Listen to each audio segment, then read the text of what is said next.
Hello everyone, it's Wednesday on Your View. Welcome to the show. I am Obiajulu or Labisi Ugo, and with me are the ladies. How are you doing today, Nima? To God, I'm grateful to God. Okay, what's happening? Very grateful to God for life. My tire goes scatter. Jesus. The back owner said tire this morning from Ogudu. I said, hey, from in fact, I heard the sound was changing. So I was on a conversation with Mr. Z.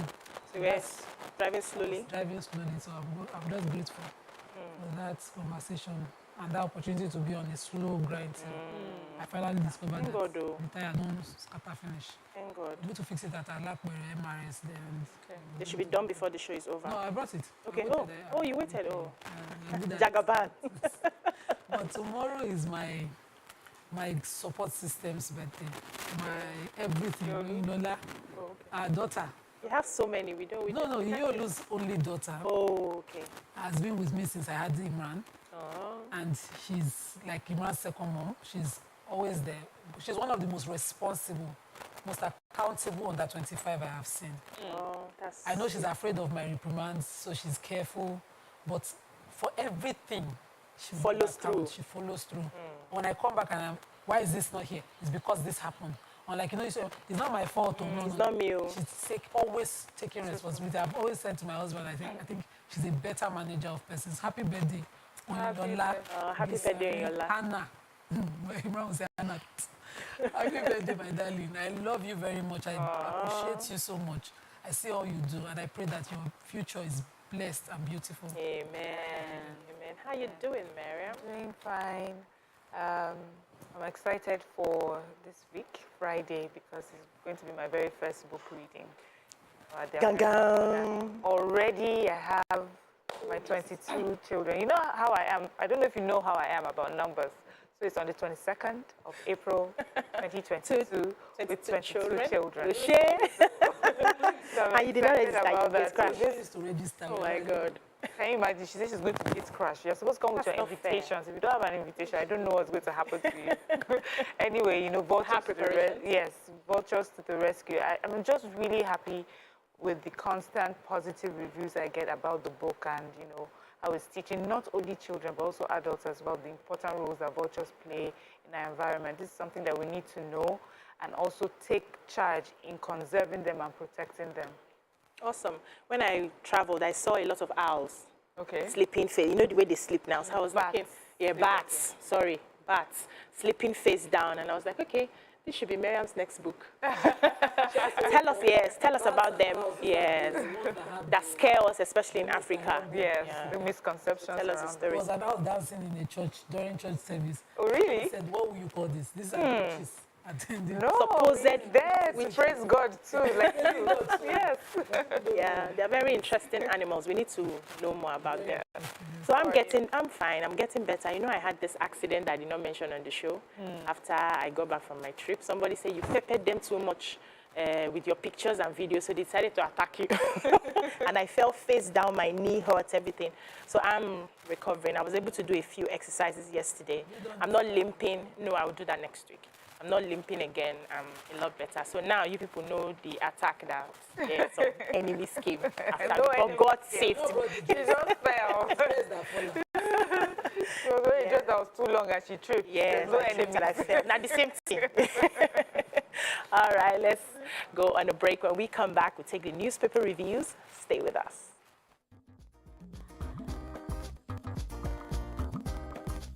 Stay tuned. Your View will be right back.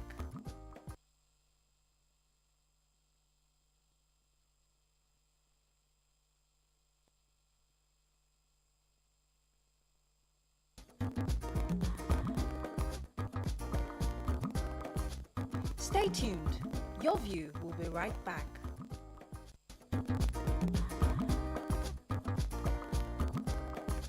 Stay tuned. Your View will be right back. Thanks for staying with us. Today we start with the Punch.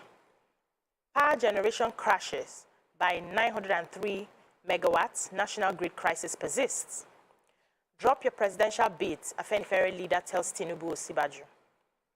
Another NAF jet crashes in Kaduna, 2 Fiat killed. It is finished, Soyinka, Sani condemned Dariye Nyami's pardon. 10 banks lent customers 2.9 trillion in 12 months. Oil price, IMF upgrades Nigeria's economic growth forecast to 3.4%. Presidency, OSGF disagree over Buhari minister's refusal to resign. I won't allow anyone destabilize Nigeria, Buhari tells governors and service chiefs. SANS, Uzodinma Afenifere fault Afe Babalola on interim government. Maritime lawyers oppose 15% NAC levy, demand court intervention. Buhari spokesman inefficient, poor writer says Kuka. 4 children, 16 passengers die as speeding Bauchi vehicle explode. Christian Sexual Act. School, parents, pupils meet today. Police. Despite CBN clampdown, Nigerians traded 306 billion Bitcoin in 2021. So which of the stories do we have in the point? Major headline now. This section 84 shall not rest. So the PDP has also gone to appeal that judgment that that they got to allow the AG just delete the section. And so they're in court for that. The Senate and the House of Reps were in court. I took that yesterday. But today they're asking the president that, from the office of the president, just as all state governors are doing, you see the mass resignation that happened in Kano State under Ganduje, where his commissioners, because they have intentions to do, they are resigning. All state governors are giving circular, asking their appointees who have intentions to run to resign. So that has already been an issue of a debate.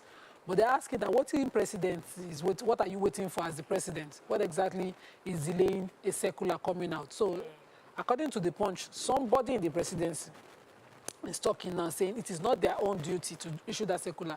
It's the duty of the Secretary of the Government of the Federation to issue that circular. Because he's not done it, it's not anybody's fault.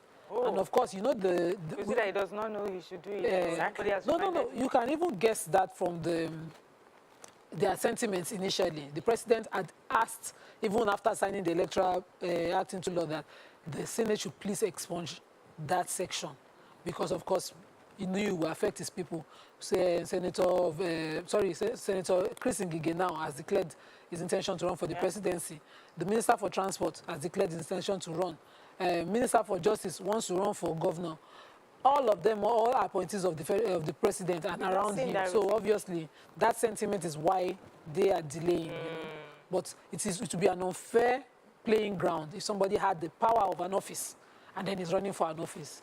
The right thing is to leave that office and run, and so everybody are on the fair playing ground. Yes. So. Yes, I've got the Nobel laureate, Wole Soyinka. He has responded or reacted to the president giving pardon to the former governors, Joshua Dare and Reverend Jolly Nyami. He says, as far as he's concerned, that this, what the president has done is like throwing a putrid egg in our faces. He says that for them to think that those two people are the sort of people that would need pardon, especially given all the things that have been going on. He mentioned 2 people. He says there are 2 men, Mubarak Bala and Yahaya Sharif, who have been locked up for, allegations on blasphemy in their music. One is supposed to be in prison for 25 years. Another person is facing a death sentence. We do not see those ones, to be pardoned. And it's these ones who stole money from us that should be pardoned. And he says that to religious leaders, what they are doing is really causing a division. And also that he said, I like the way he said the religious leaders are watching as faithfuls are walking away towards secularism, because of the way that what we are pushing is more about division instead of bringing people together. And Sheikh Hussaini also, remember, a former senator, also had reactions to the pardoning. He says that for him, he thinks it's a political move, that because these 2 people represent or have some influence where they come from, and maybe the ruling party is saying that, okay, I've done this for you, so your people have to do something for me. Yes, so the human interest story here, there was an accident that happened in Huturu village along the Bauchi-Kano Road in Bauchi State. 2 commercial buses rammed into each other and caught fire. and 4 children were among 20 passengers that lost their lives. They said it happened around 11:30 a.m. and it took the FRC about 12 minutes to rescue them at the scene. It was only one person who was rescued alive and he was taken to the hospital. The remaining people were burnt beyond recognition. And they said one of the reasons they had this accident was overspeeding. And we've always said this over and over again. We need to be very careful, especially on the express roads. May God grant their souls eternal rest. Amen. Let's move on to the nation. Pupils gang sex in Dubai. Police invite parties. APC primaries. Ngige, Nnamani joined presidential race. Oshu appointees to go. 7 resign in Kano. NEC to OK guidelines. Lecturer dies 1 week after being released by kidnappers. 2 pilots killed in Air Force trainer jet crash. Battle for PDP ticket hots up as nomination closes today. Buhari won't allow anybody to destabilize Nigeria. Tinubu raises smear campaign alert. Adejobi is forced pro. Kwankwaso picks NMPP forms. Soyinka faults pardon for Dariye Inyame. You've taken that. So what other stories do we have? Yes, so we know the ongoing story about Chrisland and the unfortunate event that happened when the children went to Dubai. So the police have asked, that's the Lagos command, has asked for to see the parents, the teachers that were supposed to be in charge of watching the children while they were away, the children, all the children involved. And they said that this investigation is going to be really detailed and elaborate because, first of all, they need to even know who exposed these children to such a behavior, who could have abused or assaulted them for them to know how to carry that out. And also to ask the school, like, what their responsibility in how they had those children and allowed for that to happen. We heard that they've closed the school and there are various campuses around, and it's just also for them to send a message to other schools as well, whether it's secondary or tertiary institutions, about just the gravity of what has happened. So I'm happy that, you know, the government is taking that step to make sure that proper investigation is carried out concerning this.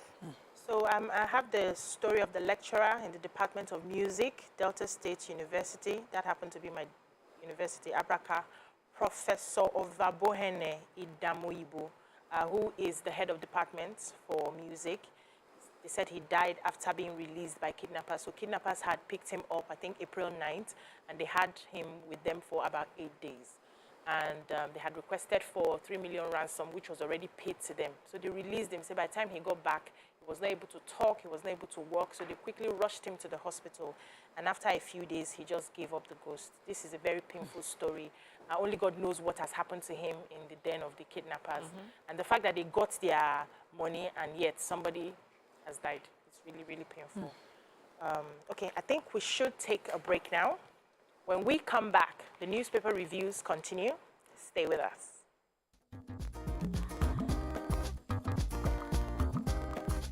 Stay tuned. Your View will be right back.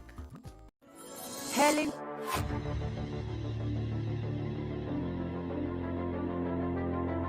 At TVC Communications, we're all about our audience. Millions of viewers, listeners, and readers every day all around Nigeria.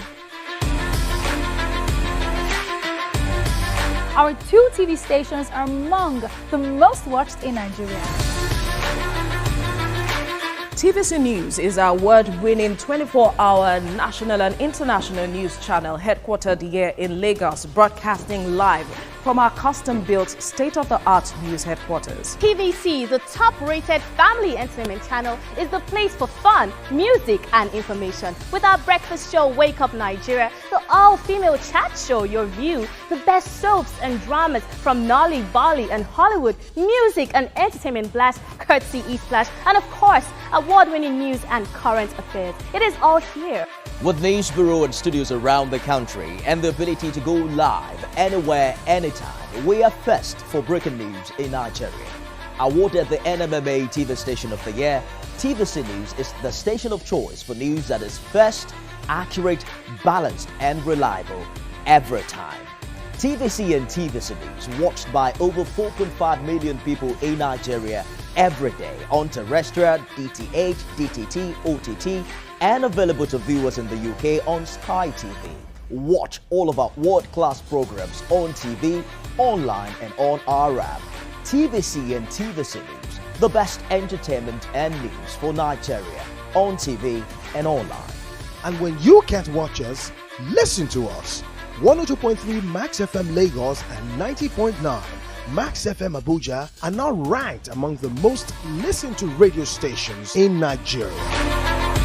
Now, with over 1.5 million listeners every day, we're the people's favorite radio station. Best hit music, best on-air talent. Max 102.3 hit music for Lagos and Max 90.9 hit music for Abuja. We are your home for that fun, entertainment, and hit music. In Lagos, TVC, our leading family entertainment TV channel, has a 47% market share. But this is just the start of our journey, as we plan to add even more services to entertain and inform our ever-growing audience. Thanks for being part of the TVC communication story.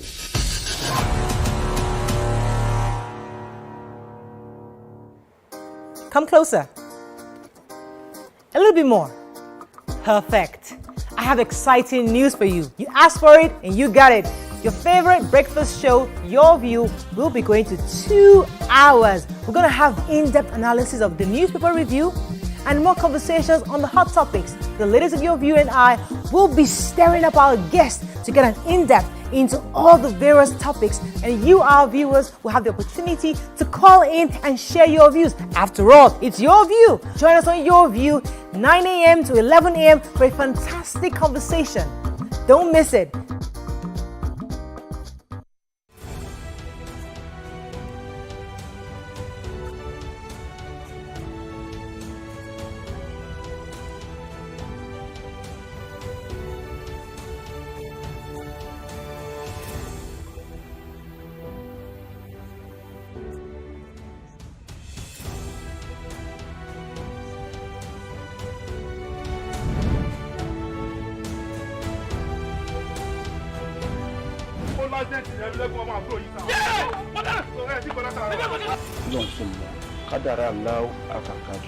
Àwọn kan wà tí wọ́n bá kú tọ́jọ́ kú wọn ò tí ì pé wọ́n á papòdà síbòmíì. Is that how you're gonna say it? Ọkọ tí wàá sọ yìí. Ó ṣe wá kọ̀wé ránṣẹ́ yìí pé òun fẹ́ rí mi kájọ fojúkojú yìí kò yé èmi o. Bó ṣe pé ẹ̀rí ẹ̀mí lẹ́kùnmọ́ àyà mi ti sọ kí. Torí kí ni? Àkọ́yẹ́ kọ́ mọ̀ bí jẹ́rẹ̀ ẹ̀mí lẹ́kùnmọ́ yọmọ mú yẹn rí flashback jọ́ ẹ̀ kí ọmọ tó mọ̀ ẹgbọ́n mọ́.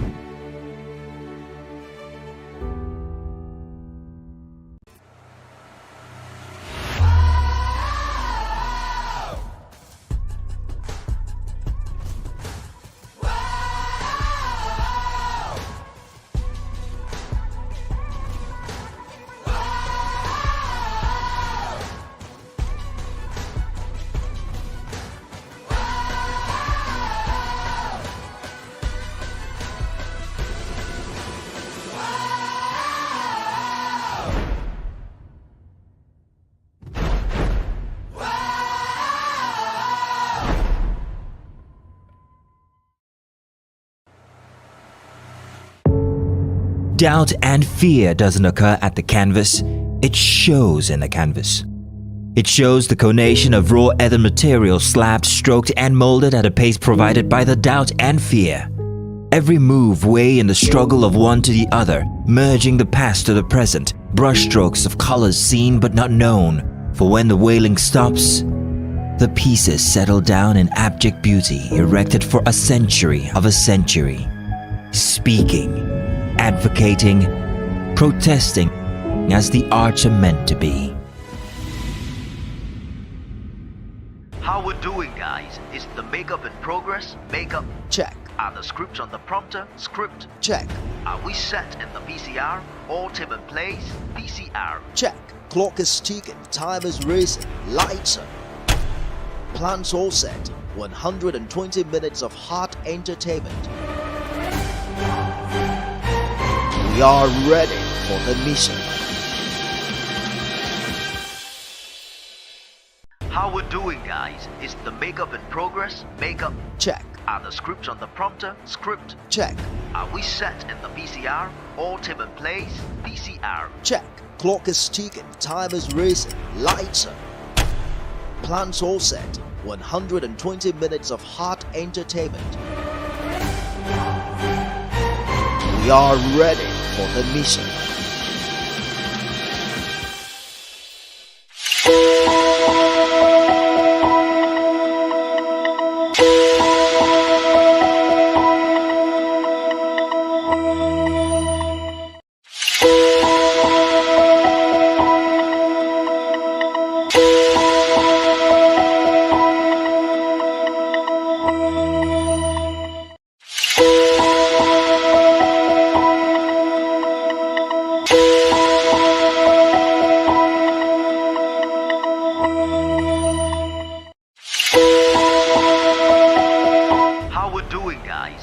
Makeup in progress, makeup check. Are the scripts on the prompter? Script.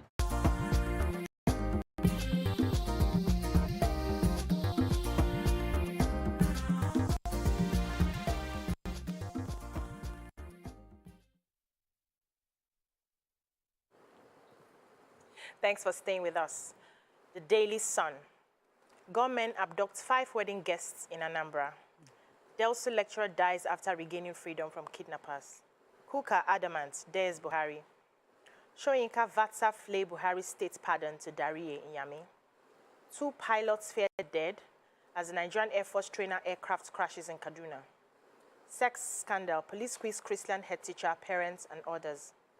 Nigeria needs problem solver, not a consensus candidate, Obi. Terrorists kill 5 abductees in Kaduna. Babalola's interim government suggestion call to anarchy, Uzodima. IPOP unmasks government sponsors, places bounty on fake ESN. Who has what story in this? Major headline. Okay. Go ahead. So Bishop Kuka is not backing down for anybody, especially not the spokespersons of President Muhammadu Buhari. He says that it is not in the place of Garba Shehu, who is his media person, to tell him, a Christian, about Easter, because Garba Shehu had said instead of going on the pulpit and talking about the death and birth of Jesus Christ on Easter, Bishop Kuka went into government and all of that, so he should take off his cassock and then come and join politics. And he also advised him to leave politics to voters. Bishop Kuka is now answering him that for all of you saying that I hate President Buhari, I've said it before, I respect him as a gentleman, but he has handled Nigeria terribly, and that even his policies, his wife also agrees that they're not exactly perfect or right, and that so he has not said anything, and that for all of those who have said he has attacked him, he doesn't think that that's the case. He's only speaking his mind about what Nigeria is, and he knows what to use the pulpit to do. He's Nigerian too, and he's going through what Nigerians are going through. So he has to write. Yes, he's also a voter. He has to talk about it. Yes. That's what all of us agree on. Another very sad, tragic event at the Nigerian Air Force facility. One of their aircraft crashed, and they said that it was about to take off to Abuja on a training mission and then crashed right there at the NAV facility. 2 of his pilots are feared to 2 of the pilots are feared dead right now. This is, this is another sad story. I know someone said that they had seen the video and that these were 2 young men, so they are in the school training for things like that. And the question is, we are having just too many crashes. Yes. We had one last year where, of course, many of the top military men were involved and lost their lives. The question is, they're asking that they're not sure if it's some technical issue or if terrorists gunned them down. But I'm wondering, are we doing all that we need to do to make sure that these planes are right, that they check everything that needs to be checked before these planes are they will take off? The people who are supposed to man this plane, the pilots, are they qualified? Have they been trained enough to even take off? Do you understand the proper checks that needs to be put in place? Are we doing due diligence? Are we doing due diligence? I know that there's a question of terrorist attack. That's a whole nother issue where it is still it still indicts our military that because we've called these bandits ragtag army. They are not really a strong organized army. So how are they constantly able to just take us unawares and create such havoc? I doubt that the plane was gone down. Please, and their parents, they send them to school young men. to do very this. Expensive training. That training is very sad. Another sad story. Gunmen on Monday night abducted 5 people in Udo village, Akpo, in Aguata local government area of Anambra State. The victims reportedly attended a wedding, and on their way back, they were harassed by 10 p.m. at gunpoint and picked up. The police has confirmed the story. They are aware it has happened. They said the kidnappers have not reached out to the family members of the victims, so they don't know whether they are going to be looking for ransom or not, but they are doing everything in their power to ensure that they rescue these people, and I pray that they do. Moving on to the Vanguard. Kuka replies presidency, insists federal government has performed poorly. Police invite Chrislam management at school, denies pregnancy test. NAF in Super Tucano jets kill top ISIS commander Alma bin Umar in Lake Chad. IMF raises Nigeria's economic growth forecast to 3.4%. Interim government poll suspension more dangerous to Nigeria. Afenifere Nwodo Zodima, Middle Belt Forum, Pandef all spoke against it. Tinubu, target of blasphemous campaign, media office. Terrorists kill 3 kidnapped victims, threaten to kill more unless ransom is paid. 2 feared killed as Nigerian Air Force aircraft crashes in Kaduna. We've taken that story. I had carnal knowledge of my daughter to use her for money rituals, father confesses. How to stop killings in Southeast by Igbo leaders. Okay, so what do we have? The Southeast story. Of course, Igbo leaders are calling on the president, on advising him on how to approach the killings in the Southeast. He says the federal government says it's about as a result of injustice. And a security expert, former security chief at the ExxonMobil, Sam Otoboeze, was addressing security conference, and he was saying that it's about injustice and the federal government should listen to aggrieved groups, and he said they should use multi-dimensional approach to solve this. He said they should, first of all, employ the youths, empower the youths. They should elect only people of integrity into leadership position. Yes. They should use quality representation in other parts of government, and development of key infrastructure in the area to sort of quell the needs of the agitators. Victor Omer says it's a result of injustice, and the federal government should start to dialogue with aggrieved groups. I wonder how that will work. But the monarch, the traditional ruler of Ihim Autonomous Community in Isia Lamba, no local government area of Imo State, says that they should start to engage traditional rulers in these areas. I agree with that, because Amotekun is working here as a result of a partnership with the hunters, the traditional rulers, and whatever traditional system existed. But the Archbishop of Onoha says they should reach out to aggrieved people and rise up to the challenge. So different suggestions on what possibly could help are being given, but I don't understand meeting with the different groups. That's what I believe is the reason we are still in the Northeast issue now. Talk to one group this morning, another group springs up tomorrow. I don't agree with the different group approach at all. Yes, so let me quickly take the major story. I'll come to you. Interim government's post suspension more dangerous to Nigeria. So Are Babalola, the founder and chancellor of Afe Babalola University at Ado-Ekiti, said on Tuesday that conducting the 2023 polls with the 1999 Constitution is not healthy for us, and it will push us into deeper abyss. And he gave his own reason, saying that the 1999 Constitution is wired to keep recycling politicians, and we're not able to solve the issues of insecurity. That what he would suggest is that we have like an interim government, which will be for like 6 months, to enable them come up with another constitution that would help us solve Nigeria's issues and all the ills that has bedeviled Nigeria. A lot of people came after him, saying that they agree with everything that he has said. That's Afenifere, amongst other prominent Nigerians, that they agree with every other thing that he said, except that interim government. This is the Nigerian constitution. This is democracy. We cannot, for every political power we have, must go through an electoral process. We cannot have an interim government. Then you gather ministers, former governors, former presidents to come and sit down, where we can have a credible election and move on. So my suggestion is, I remember a few months ago, we sat on this table and we talked about the fact that they were going from state to have a constitutional amendment conversations. What happened to it? I'm not hearing about it anymore. Nobody's talking about it. Why do you want to take 6 months before an election to now start working on the Constitution? Why can't you constitute those former presidents right now to start working on the Constitution before the 2023 elections? Why? Constitutional amendment has already been. It's only possible within the National Assembly, and that has been done. Yes. But you know, some people are still saying this amended Constitution is not still working. So instead of having that 6 months, maybe they should just rely on new constitution. What the old confab recommendations were, and use that recommendation. Yes. Okay, Miriam. Yeah. So bandits. Remember, they have they kidnapped many people in Chikun local government council area, and they had been asking for ransom for these abductees. But because they haven't heard from their families, they went ahead, they killed 3 of them and dumped them into the bushes. Now called family members to ask them to come and pick up the body, and warned and threatened them that if they do not get the ransom, that's how they'll keep picking the rest of, you know, the abductees, like that.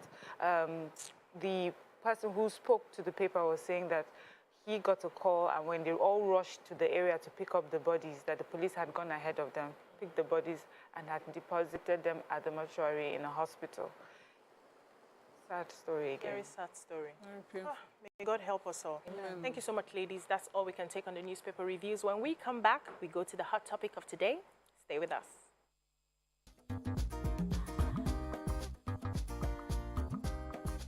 Stay tuned. Your View will be right back.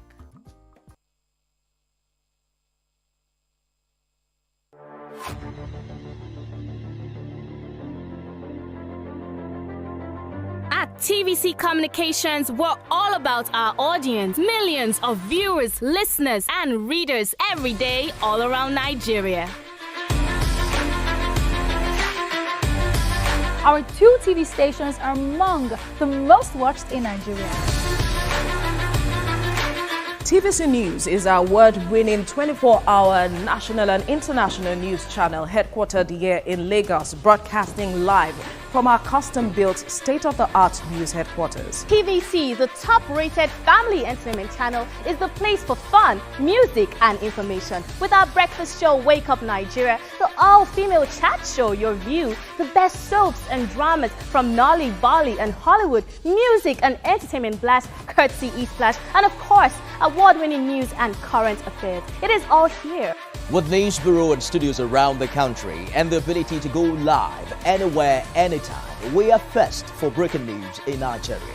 Awarded the NMMA TV Station of the Year, TVC News is the station of choice for news that is first, accurate, balanced, and reliable every time. TVC and TVC News watched by over 4.5 million people in Nigeria every day on terrestrial, DTH, DTT, OTT, and available to viewers in the UK on Sky TV. Watch all of our world-class programs on TV, online, and on our app. TVC and TVC News, the best entertainment and news for Nigeria on TV and online. And when you can't watch us, listen to us. 102.3 Max FM Lagos and 90.9 Max FM Abuja are now ranked among the most listened to radio stations in Nigeria. Now, with over 1.5 million listeners every day, we're the people's favorite radio station. Best hit music, best on-air talent. Max 102.3 hit music for Lagos and Max 90.9 hit music for Abuja. We are your home for that fun, entertainment, and hit music. In Lagos, TVC, our leading family entertainment TV channel, has a 47% market share. But this is just the start of our journey, as we plan to add even more services to entertain and inform our ever-growing audience. Thanks for being part of the TVC Communications story.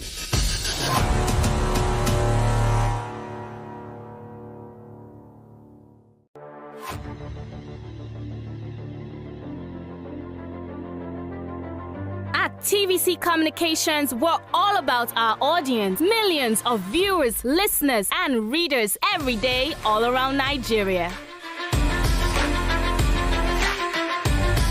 Our 2 TV stations are among the most watched in Nigeria.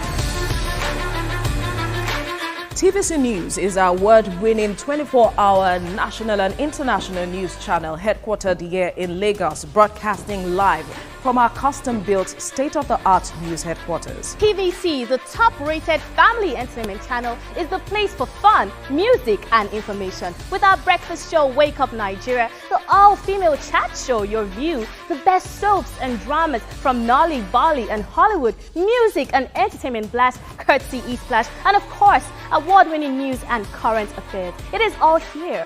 With news bureau and studios around the country and the ability to go live anywhere, anytime, we are first for breaking news in Nigeria. Awarded the NMMA TV Station of the Year, TVC News is the station of choice for news that is first, accurate, balanced and reliable every time. TVC and TVC News watched by over 4.5 million people in Nigeria every day on terrestrial, DTH, DTT, OTT, and available to viewers in the UK on Sky TV. Watch all of our world-class programs on TV, online and on our app. TVC and TVC News, the best entertainment and news for Nigeria on TV and online. And when you can't watch us, listen to us. 102.3 Max FM Lagos and 90.9 Max FM Abuja are now ranked among the most listened to radio stations in Nigeria. Now, with over 1.5 million listeners every day, we're the people's favorite radio station. Best hit music, best on-air talent. Max 102.3 hit music for Lagos and Max 90.9 hit music for Abuja. We are your home for that fun, entertainment, and hit music. In Lagos, TVC, our leading family entertainment TV channel, has a 47% market share. But this is just the start of our journey as we plan to add even more services to entertain and inform our ever-growing audience. Thanks for being part of the TVC communication story.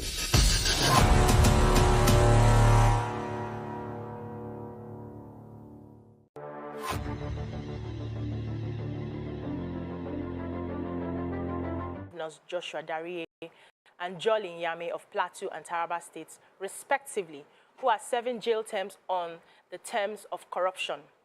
This has generated mixed feelings among Nigerians. So you can join the conversation on 081-270-53687, 091-390-76948, or tweet us using the hashtag YourViewTVC, or send us messages on Facebook and YouTube so we can talk about this. I remember when the story broke and we're reading it, there were a lot of, would I call them conspiracy theories now, because people were talking from different angles. A lot of people were upset, saying that why will the president pardon just these two people? There are a lot of criminals who do not have anybody to help them, who are Nigerians as well, who have the same rights as well. Why doesn't he extend it to everybody? Let's just know that you want to show mercy all around. And some other people are saying that, how do you pardon these people after so much that the EFCC has expended in getting them in the first place, and then you pardon them? What do you think you're doing to the morale of the EFCC officials, who naturally don't even like high-profile cases? So it's been a back and forth on what the president should have done and should not have done, and I want us to break them down in layers this morning. So what were the first things that came to you when you saw the story? I said the federal government goofed. I thought it was a bad thing to do. I thought it sent the wrong message, especially for this administration, because this administration has a, if we were going to put a hashtag for this administration, it would be, we're fighting against corruption. And for me, this waters down, makes it look like, you know, they're not serious about fighting corruption. Yeah. Yes, what they did was legal, as they say. The president has that right to pardon, you know, some criminals, and it was not just the two of them. I think 157 others, then for various crimes and whatever that they had committed. But for these two, I feel that we could have used them to, even if it was just for show, this administration should have used this to boost that image or that brand of we're fighting against corruption. They would have even used them very well. But instead, they went the way of, you know, I remember during Jonathan's time, there was so much criticism because he had pardoned, was Alamesia. And then, you know, some of the some of the people that are part of this administration were actually very loud and very vocal in their criticism of that. And then to think that, you know, they are all now part of this administration that has done almost the same thing as the last administration. Just when did they put these people in jail? You know, it took such a long time to even finally convict them. And even when they were given their convictions, their sentences were reduced for health reasons. Yes, for health reasons or things like that. Then you take these very two people and then you pardon them for, I mean, if you're fighting against corruption, this is definitely not the way to go, and it definitely sends the wrong message. Yeah. But you know that they had said it wasn't, like you mentioned, it wasn't just the both of them. I would have loved to see the details of the other prisoners who have been pardoned, for people who have been complaining that these two, and, you know, single them out. If we had had details of normal Nigerians who have been pardoned as well, it may have made it easier to swallow. What do you think? So I don't know how I know there's a recommendation for those who are to be pardoned, and because they are politically exposed, their name will make it to the list. But then you then expect the president to, in his own powers, be sensitive to Nigerians. Of all the politically exposed persons under prosecution, we were only able to sustain 2 in this administration. These 2, and, you know, in this administration, others struggled through the court to get their bails. Some, you know, got their cases, got their acquittals through court. But these 2 got convicted. And for Yame, who had the 12 years jail term, who had only served 2 years, you know, the pardon came. So there's so many shades of wrong on this pardon. And these 2 people are the bone of contention because, of course, we know how politics, how some big wigs who are well-connected can do no wrong. In murder cases, it's quicker. We've criticized the EFCC and other agencies of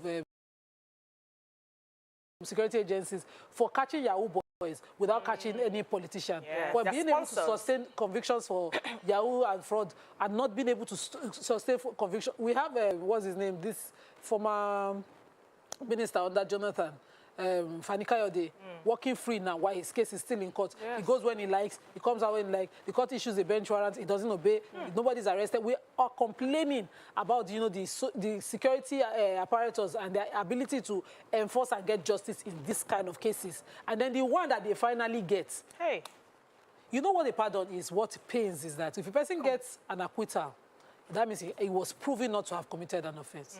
If he gets convicted and serves out his term, he committed an offense, but is an ex-convict. But when he gets pardoned, he's as new as the day he was born.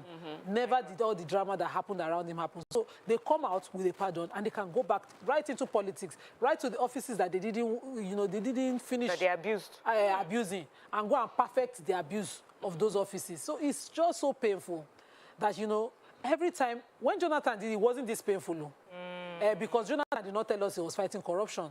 But in fact, what was his own word about corruption? He said corruption is not he found a way to explain it. But you said corruption is what you are fighting. You know, when you came in, with all the expectations that we had of you, a lot you have disappointed. We're still paying subsidy and even a worse amount of it. But, you know, and now you're now pardoning people around politics. In the midst of the killings and all of that is happening, we are sure, if we're not, you know, if we're not certain yet, that even if the bandits themselves were caught, they'll get pardon. So let me even ask there's paddy around. I normally feel that is either the presidency does not understand how Nigerians feel about his administration, or he does not care. There are 2 sides to it. Because, like you mentioned now, his campaign was hinged on, I'm coming to fight corruption. Everything was going haywire before he came in. And Nigerians felt, okay, this man has integrity. This is hope for all of us. For the fact that your premise for your campaign was hinged on fighting corruption, is it that you're not paying attention to the pains of the people? That's one hand. Secondly, do you think Nigerians really know what they want? Because in Taraba State, the people are waiting to welcome back their former governor. Going to be celebrating. I won't say so. You won't say the people? If Taraba State had about 7 million people, yes, you have only 200,000 supporters of who are waiting. And so who are those people? Are they not part of us? No. You know that there are several heads better than some heads. The people who have benefited from whatever businesses they did. When Abacha Lut would come, there are still people in this government who believe in this present time who believe that Abacha did us a favor, he was one of the best. We saw saved the money for us. Yes, now we saw somebody who self-declared himself the evil genius, celebrated in this country when he turned 80. We've seen a lot of things. So whether you are bad or good, you have your supporters, you have people who love you, whether or not. But the people who love you, do they represent the 200 million Nigerians? No, they cannot now. Thank you so much. Let's take a short break. When we come back, we take phone calls and messages. Stay with us. Stay tuned. Your View will be right back. And cut! Everybody knows, say, I be real person. Even for my...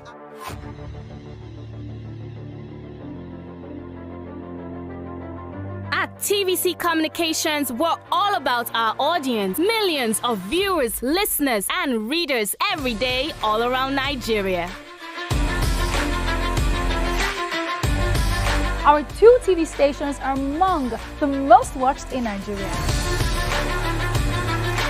TVC News is our award-winning 24-hour national and international news channel headquartered here in Lagos, broadcasting live from our custom-built state-of-the-art news headquarters. TVC, the top-rated family entertainment channel, is the place for fun, music, and information. With our breakfast show, Wake Up Nigeria, the all-female chat show, Your View, the best soaps and dramas from Nolly, Bolly, and Hollywood, music and entertainment blast, courtesy Eastplash, and of course, award-winning news and current affairs. It is all here. With news bureau and studios around the country and the ability to go live anywhere, anytime, we are first for breaking news in Nigeria. Awarded the NMMA TV Station of the Year, TVC News is the station of choice for news that is first, accurate, balanced, and reliable every time. TVC and TVC News watched by over 4.5 million people in Nigeria every day on terrestrial, DTH, DTT, OTT, and available to viewers in the UK on Sky TV. Watch all of our world-class programs on TV, online, and on our app. TVC and TVC News, the best entertainment and news for Nigeria on TV and online. And when you can't watch us, listen to us. 102.3 Max FM Lagos and 90.9 Max FM Abuja are now ranked among the most listened to radio stations in Nigeria. Now, with over 1.5 million listeners every day, we're the people's favorite radio station. Best hit music, best on-air talent. Max 102.3 hit music for Lagos and Max 90.9 hit music for Abuja. We are your home for that fun, entertainment, and hit music. In Lagos, TVC, our leading family entertainment TV channel, has a 47% market share. But this is just the start of our journey as we plan to add even more services to entertain and inform our ever-growing audience. Thanks for being part of the TVC communication story.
Thanks for staying with us. Do not forget to join the conversation on 08127053687 or 09139076948.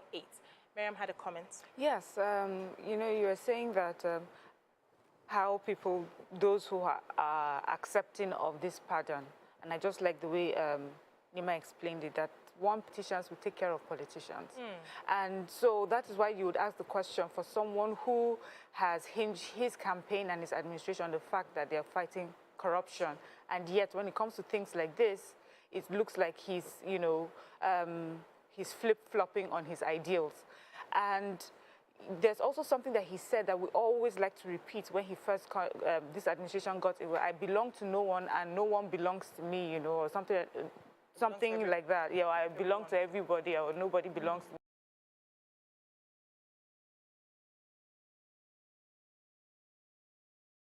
me.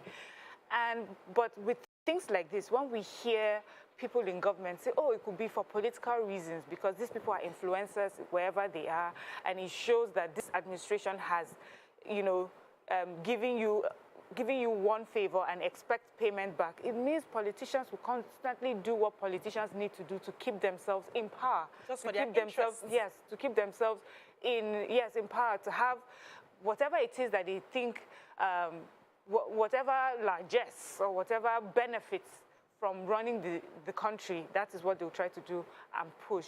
And so that's why we'll have people like this, but people like this being pardoned.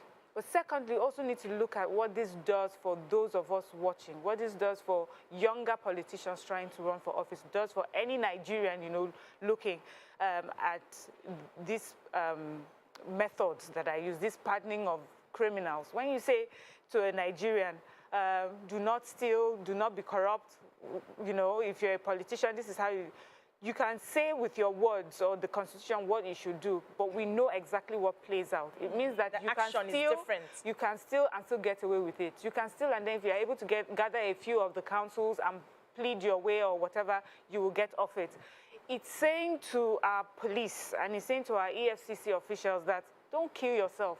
Because we have heard of some of them where they go to meet all these top-ranking people and they're like, how much is it that they're giving you? How much are you being paid? Go and sit down somewhere. And a lot of them will be sitting and thinking, am I stupid? Why am I doing this? Some people have lost their lives in the quest for making Nigeria better. And this is how we repay them. Why do criminals get off scot-free in Nigeria? Why is it that people who do such grievous acts get away? What these two people have done, just this, I'm using them as an example, is that the amount of money that they have stolen has affected education in these states, hospitals. And you can trace it to the fact that we have all this insecurity going on left, right, and center, because monies that would have gone into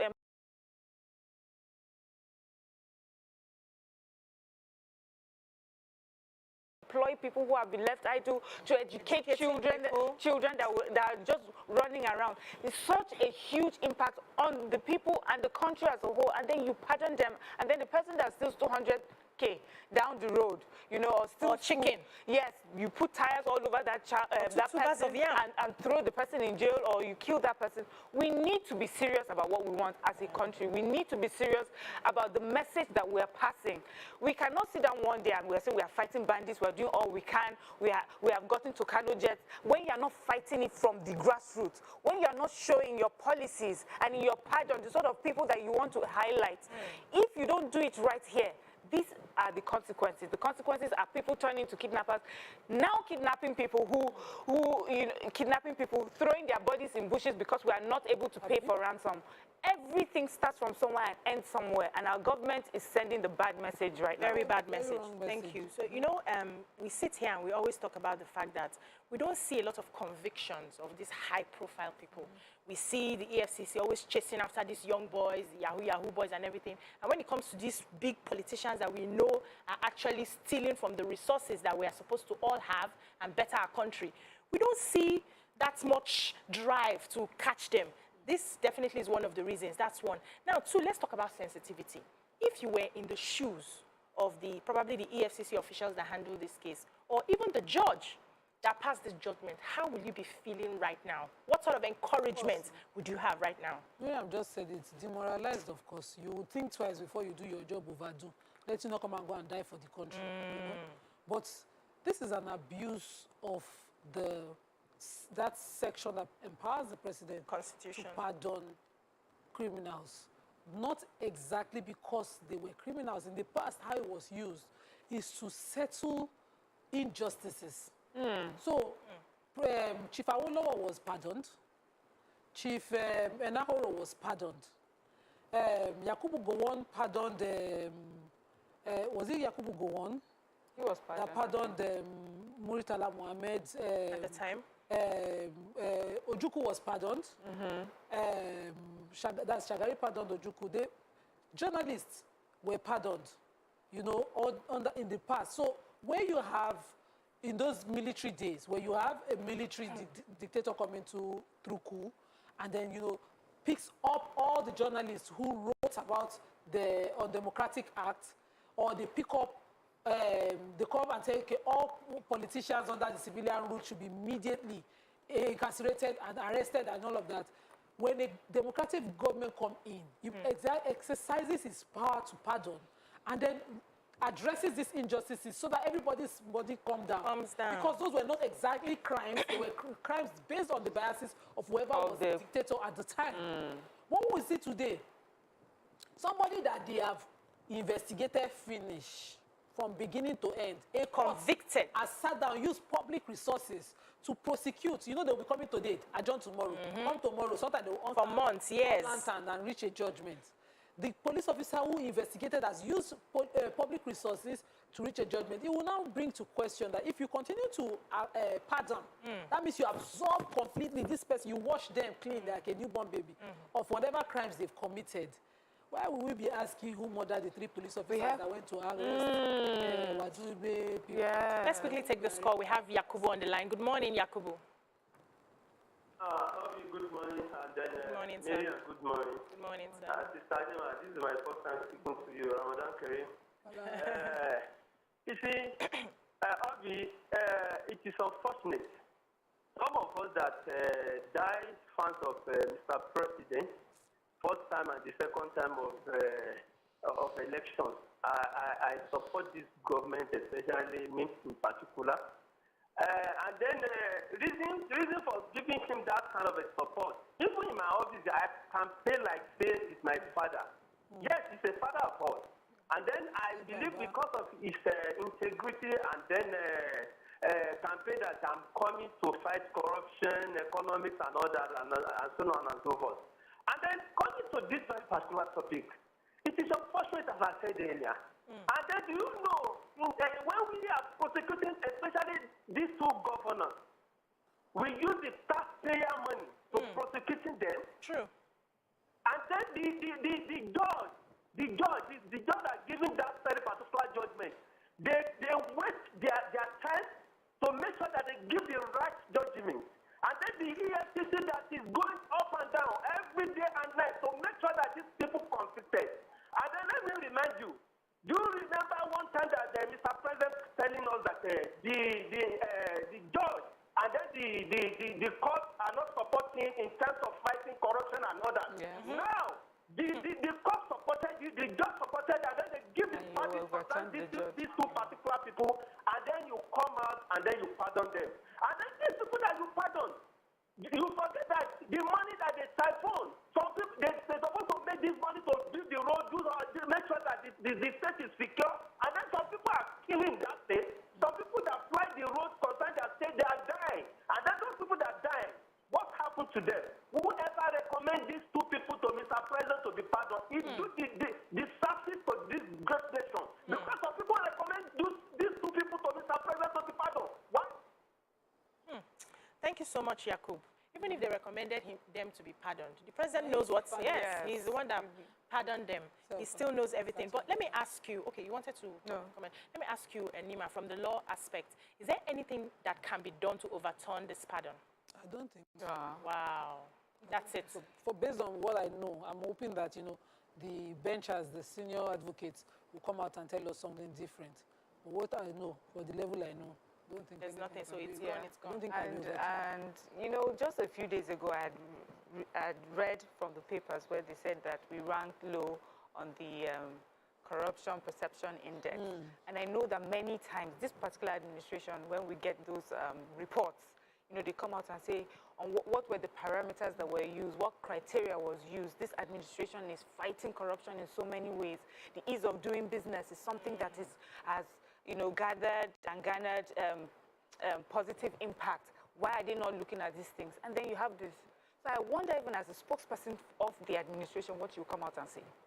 Nothing. After standing up and, bringing some of this, and then this happens, then what do you say? Nothing. How do you say it? Nothing. With your full chest. and Garba show were to say something to us on the...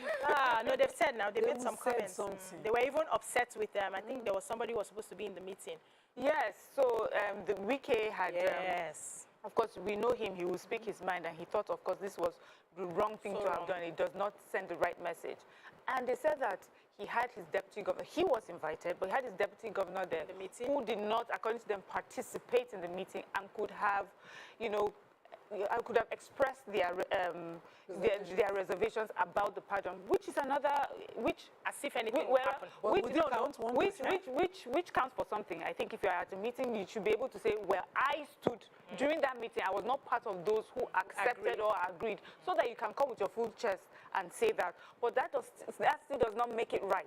It still makes you look bad. That's okay. So you lucky for you, Wike was not at the meeting, or went ahead and did this. That's all we can take in this segment. I hope that if there's anything that can be done, if the civil societies, like you said, if the SANs will come together and pull heads together, see if it can be overturned. If not, that is a lot of Nigerians who have to accept. And another administration overturned. Yeah. So that's it. When we come back, we take another story. Stay with us.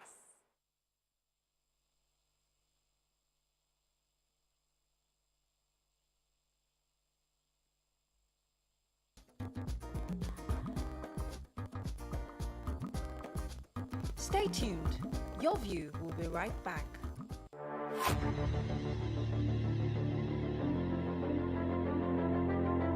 At TVC Communications, we're all about our audience. Millions of viewers, listeners, and readers every day all around Nigeria. Our 2 TV stations are among the most watched in Nigeria. TVC News is our award-winning 24-hour national and international news channel headquartered here in Lagos, broadcasting live from our custom-built state-of-the-art news headquarters. TVC, the top-rated family entertainment channel, is the place for fun, music, and information. With our breakfast show, Wake Up Nigeria, the all-female chat show, Your View, the best soaps and dramas from Nolly, Bali, and Hollywood, music and entertainment blast, courtesy E-Splash, and of course, award-winning news and current affairs. It is all here. With news bureau and studios around the country and the ability to go live anywhere, anytime, we are first for breaking news in Nigeria.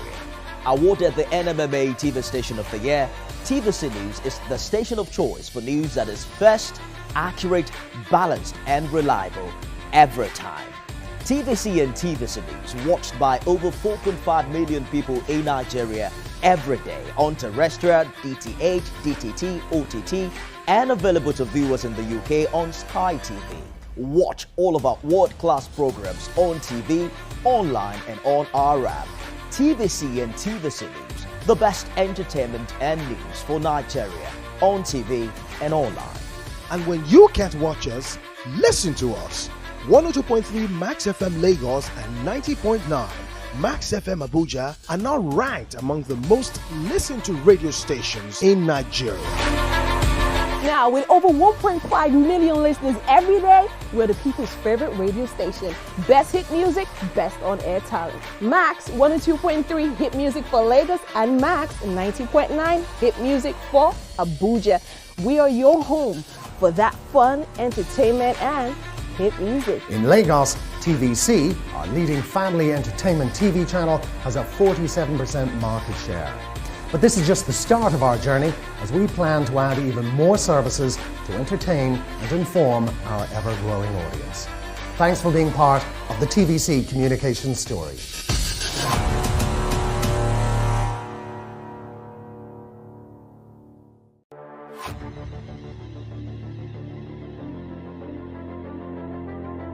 At TVC Communications, we're all about our audience. Millions of viewers, listeners, and readers every day all around Nigeria.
Come closer. A little bit more. Perfect. I have exciting news for you. You asked for it and you got it. Your favorite breakfast show, Your View, will be going to 2 hours. We're going to have in-depth analysis of the newspaper review and more conversations on the hot topics. The ladies of Your View and I will be stirring up our guests to get an in-depth into all the various topics, and you, our viewers, will have the opportunity to call in and share your views. After all, it's Your View. Join us on Your View, 9 a.m. to 11 a.m. for a fantastic conversation. Don't miss it.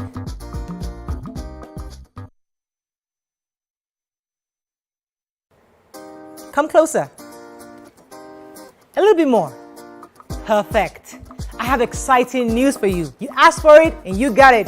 Your favorite breakfast show, Your View, will be going to 2 hours. We're going to have in-depth analysis of the newspaper review and more conversations on the hot topics. The ladies of Your View and I will be stirring up our guests to get an in-depth into all the various topics, and you, our viewers, will have the opportunity to call in and share your views. After all, it's Your View. Join us on Your View, 9 a.m. to 11 a.m. for a fantastic conversation.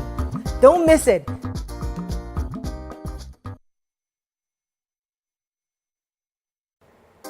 Come closer. A little bit more. Perfect. I have exciting news for you. You asked for it and you got it. Your favorite breakfast show, Your View, will be going to 2 hours. We're going to have in-depth analysis of the newspaper review and more conversations on the hot topics. The ladies of Your View and I will be stirring up our guests to get an in-depth into... Welcome back. You know, we have been talking about children, parenting, in the light of everything that's been happening that we've seen so far. And a lot of people have been coming up with different comments, different videos. Everybody's handling one aspect of the issue or the other. So a message or a post on social media jumped at us, and this actor, Ruth Kadri, was asking if it is okay for parents to flog their children.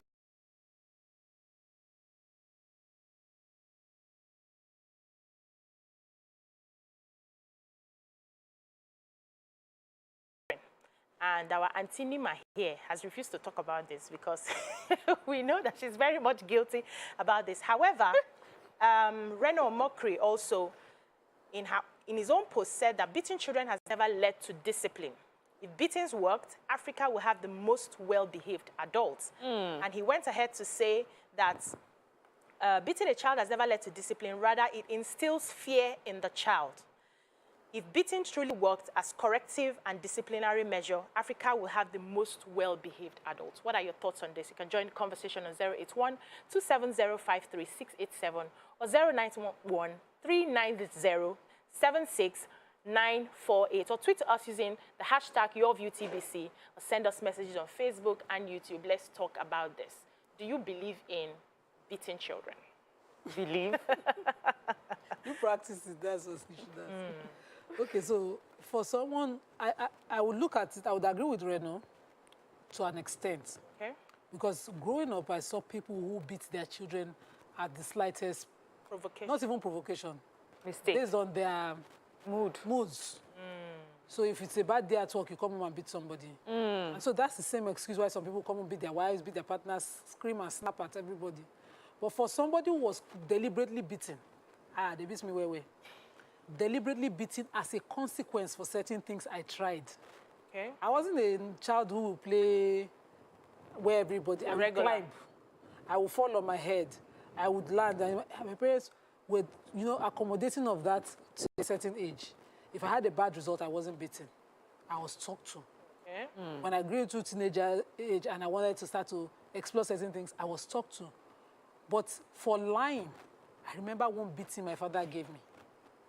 I wasn't just lying, I was lying about something religious. For a Muslim scholar, that beating was till daybreak. My mother could not save my neck. This is my father that were closest. And the beating was deliberate. And by morning, the conversation that followed showed that he was deeply hurt and he had to mete out consequence. That took away lying. From you? Immediately. Because I did not want to see him in that state. Someone who never beat me, and I was still hurting from even having to beat me that much. So beating for me was deliberate. It was intentional towards addressing me growing up. I remember my beatings. I remember them where my mother. I remember the crime you committed. I remember what I do. And I always say to myself, if I had a child as demanding of parenting as I was, I would resort to it too. I remember saying it growing up. Because my parents would, when they leave me, I just enjoy my life. I just think, okay, I'm untouchable, you know? And they didn't want me to grow up like that, not being conscious about certain things. And I appreciate that discipline. That was discipline. Because the same parents will not appreciate it when somebody just beats me anyhow. So they would address it that if you are beating or if you're talking down to their child, it had to be for something bad because children would exhibit everything. So these days what we see is that we just come with a blanket book because, you know, some counselors or coaches are saying, no, don't beat, abroad they don't beat children, they turn away. But, you know, they have other measures of deliberate parenting. And for some, it still didn't work. Yeah. Consequences must meet action. I met a psychologist, and I always refer to Ayewande Oshodi, and I did not forget it. She said, when you give your child something to do, and you tell your child, if you fail to do this, there will be consequences, and then you fail to do the consequences. That's the end. You've lost that child. You don't finish the child. Yeah. So you have to do what you have to do when it comes to parenting. You love your child. You correct them as a result of that love because you're looking at what they will turn out turn to eventually. You're not looking at so that my child will not be hurt. What I cannot stand is when I see a parent just say, because people are talking, beat a child. So sometimes I'll be sitting with my child, especially the one that has several mothers. And the other mothers will be like, no, it's just a boy, it's just a little boy. What he's done is not bad. So me, I've learned. I'll smile with them. I'll say, till you get home. Bad. Even he knows that we are going no. There's a different court at home because I will sit you down first. I say, okay, you did just like my mom will say, 2 weeks ago, when your uncle visited, he was drinking coke, your eye was like this inside. And they remain for you. They say, bring cup, you brought cup. I'm beating you for 2 weeks ago. So you are clear. We know what you are going at. If my mother is beating you, know. You'll just be wondering, since 2 weeks, you never forgive me. So I do it with my child as well. I come over and say, okay, you know that's what you did, that your mother excuse. It's not applicable in my house. Yeah. There's consequence for it, and I will match you enough, match to match of it. So. Thank you, Nima. Miriam, what are your thoughts? Okay, so I do not agree with flogging. And I was flogged as a child. And I will tell you that for many of the times I was flogged, I cannot remember what I did, but I still remember feeling angry because sometimes I did not think I deserved that flogging. And I also remember conversations we used to have as children, like, what do you prefer? Do you prefer them to flog you or to talk to you? And we used to say, it was easier, please just flog us. And then we know that you're done with it than to sit down to talk to you. Because then if my mom says to me, I want to see you, oh my God, I'll be so weak. Like, so they're going to now sit you down and they're going to tell you what you have, break it down, what you have done wrong. And then you feel that guilt and that shame. You know, that was much more, for those times that she sat and she spoke to me, I remember the things that I did, and I remember how I decided not to do those things again. But the times that she beat me, sometimes I felt rebellious, like, okay, let's go, you know? She wants to beat me, let's, you know, do another one so you beat me again. It's just beating. And so for me, in my own parenting, I try to take that with my children, knowing how I responded to beating and how I responded to talking. Now, to be honest, with my children, I realized talking does affect them, impacts on them better. We're able to, than beating, back and forth. My husband is the one that's just quick. He will take a belt, he will, deal with it. Yes, but he's not like flogging, put your hand out and get these 5 strokes for this that you did. Take these 2 strokes for this that you, I'm not. That's soft flogging. No, there's the one that you take belt to your wire your face your everywhere. Neck. You see the child bruised and battered. Yes, and usually when you ask what the person did, he refused to wash pots. He refused to wash plates, So for me, I knew that I did not want that with my children. But now I have a child that is 10 years old. And before, when I just speak to that child and say to him, this is what you did and this is, why? How come? The reason why, if it was acceptable here, I'm like, you're talking too much. And part of me is like, if I give you one, I mean, this conversation will not be happening. It's because I'm having a conversation with you. That's why you're questioning me. You're questioning me. So I can now understand why it's easier to just go the way of the hitting.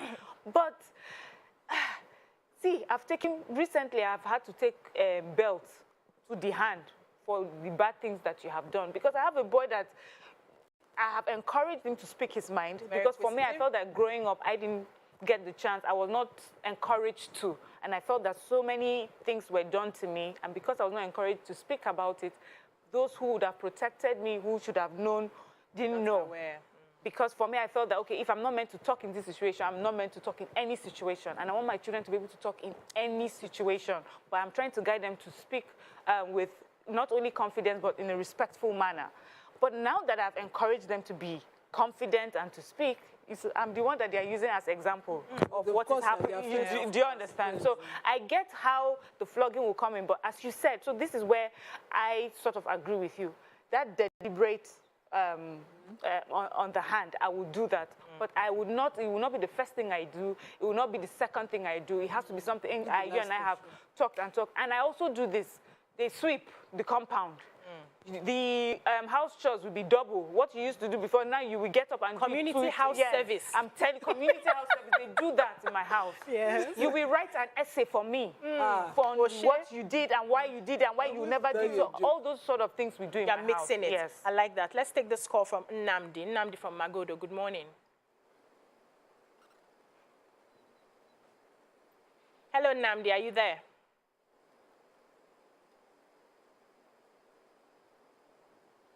Hello, Nnamdi.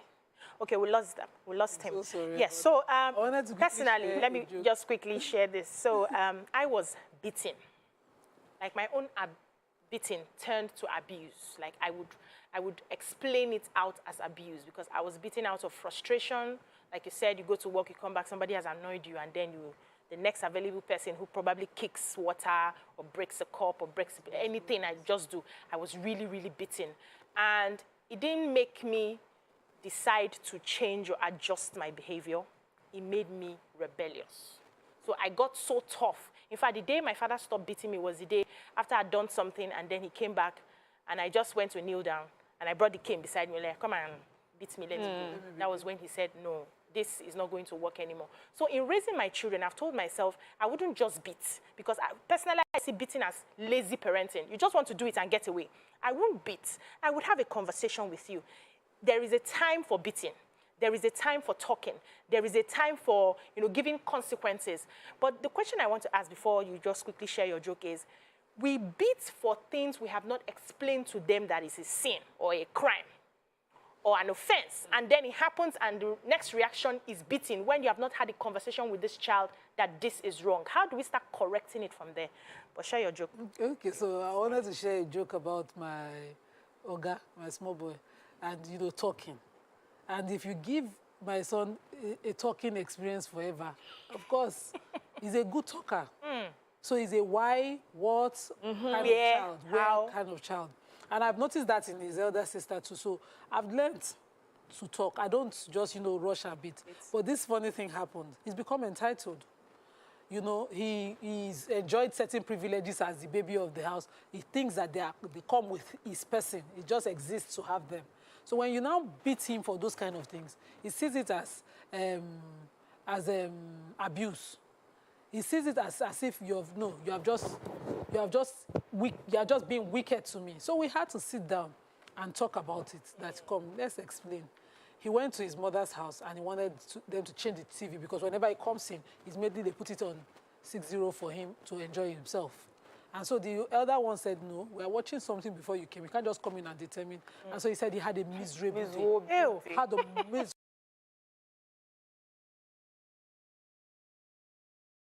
went gra.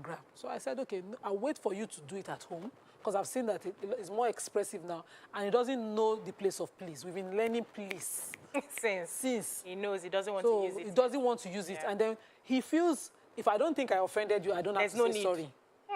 So we're at that point now. And so I waited for him and he did the same thing, changed the channel on me. And I beat him with a conversation. You were talking and beating? No, I just asked. I let him commit the act. I said, did you just commit this act? He wanted to go explain. I said, okay, now you understand that that is wrong? Because I talked to him the other day after a miserable day experience about how he's entitled and how other people must have a chance. So he kept saying to me, so if I have my turn, you can have your turn. I said, yeah, turn is okay. And so when we came back, he now did it to me. This was not about a turn. He was asking me, what are you doing in my own area of watching TV. It's his own parlor. In my house. I said to him, he needs to understand. I need to watch this, and it's not showing on my own because you know these cable people, they don't always respond. But it doesn't show in my own, and I need to watch it, and it shows here.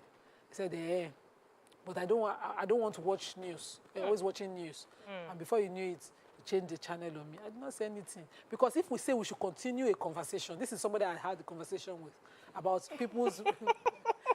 I gave him in your own house. Yes, because the judgment now brought it, and I said to him, "You're grounded for watching TV for 2 weeks. 2 weeks. Cannot watch TV." This. And he says, "No, it's night and morning now, and it's not night and morning." We have to quickly wrap up on this, but let me pick your thoughts on an advice for people who are watching. There are a lot of parents who are on the crossroads. They don't know which everybody's saying don't beat, other people are saying beat. They don't know the right angle to take. They don't know how to better correct their children.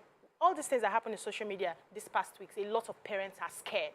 And some are becoming aware that they need to parent deliberately, but most of them do not know how. So in your own words, what advice would you give to parents who are concerned? How do I correct this child? How do I raise this child better? How do I manage this child better? In a few words so that we can wrap up. So, you know, the word is deliberate parenting and does not mean flogging. And it does not even mean talking to them or talking down at them, because I know I've seen that happen where some people say, I don't beat my child, I talk to the child, but then you insult the child. That's not deliberate parenting. Deliberate parenting is that you're involved in what it is that they are doing. You're asking questions of what it is that they are doing. You're checking them. You're asking them about their friends, about their thoughts on some things. Sometimes, if you're that deliberate and that involved in a child, you find out that you don't even need to reprimand as much because you have told them even before they think of doing the wrong thing. Most of the time, we have not, as you mentioned earlier, we haven't even corrected them. It hasn't come up yet, and then they act a certain way, and we go with beating. Punishment. Just quickly, recently my mom called me and said, someone from the house, I think my help had called her. I wasn't around, that he was rude to her. He was rude to the help in the house. They called her unjust to report. Anyway, that he was rude to the help here in the house.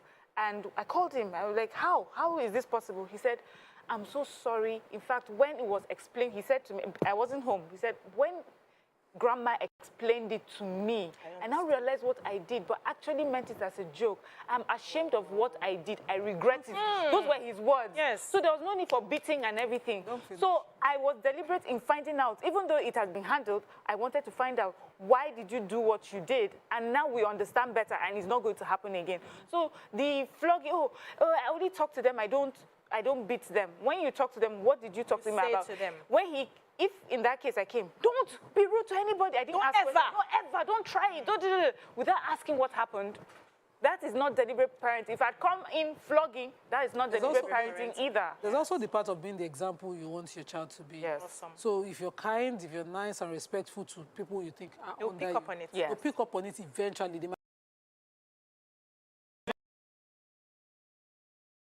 But you know, eventually you'll learn it. Then that determines the approach. I agree. You know, and they are all not the same. You can have 5 different approaches to raising them. So that you're beating one as a result of, you know, putting in consequence.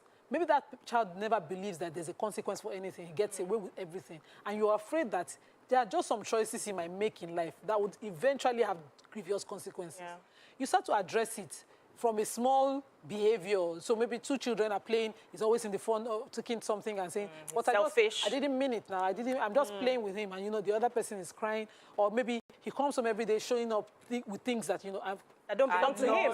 Stop doing this. You know, you're addressing that little by little. You need to give it back. Take it back to school. I would match you like to this. I will follow you. Match you there and drop it. Someone assembly. But I did that in my daughter's school once, and it was against myself.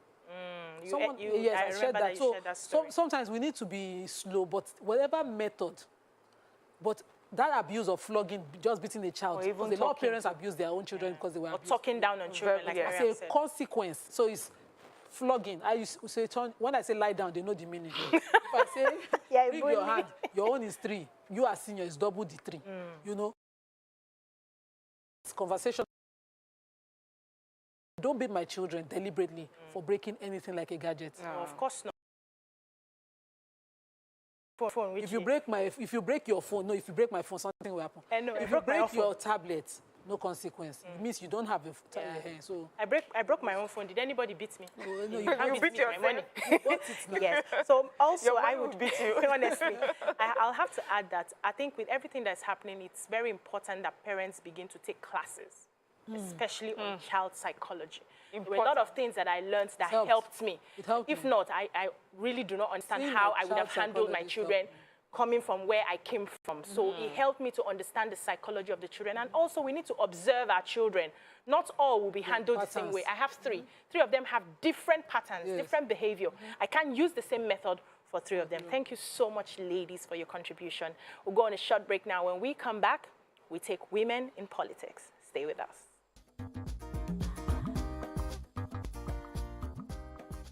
Stay tuned. Your View will be right back.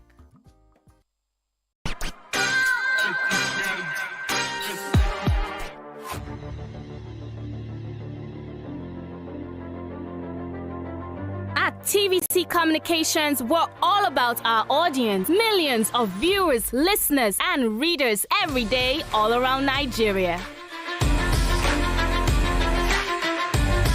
Our 2 TV stations are among the most watched in Nigeria. TVC News is our award-winning 24-hour national and international news channel headquartered here in Lagos, broadcasting live from our custom-built state-of-the-art news headquarters. TVC, the top-rated family entertainment channel, is the place for fun, music, and information. With our breakfast show, Wake Up Nigeria, the all-female chat show, Your View, the best soaps and dramas from Nolly, Bolly, and Hollywood, music and entertainment blast, courtesy E-Splash, and of course, award-winning news and current affairs. It is all here. With news bureau and studios around the country and the ability to go live anywhere, anytime, we are first for breaking news in Nigeria. Awarded the NMMA TV Station of the Year, TVC News is the station of choice for news that is first, accurate, balanced, and reliable every time. TVC and TVC News watched by over 4.5 million people in Nigeria every day on terrestrial, DTH, DTT, OTT, and available to viewers in the UK on Sky TV. Watch all of our world-class programs on TV, online, and on our app. TVC and TVC News, the best entertainment and news for Nigeria on TV and online. And when you can't watch us, listen to us. 102.3 Max FM Lagos and 90.9 Max FM Abuja are now ranked among the most listened to radio stations in Nigeria.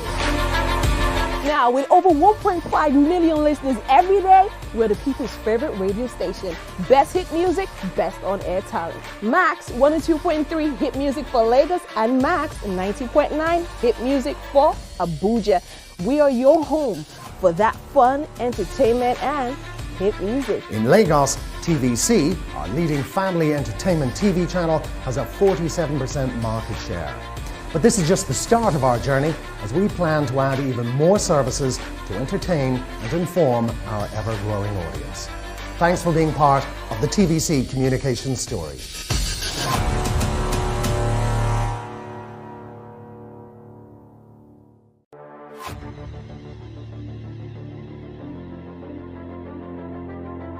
At TVC Communications, we're all about our audience. Millions of viewers, listeners, and readers every day all around Nigeria.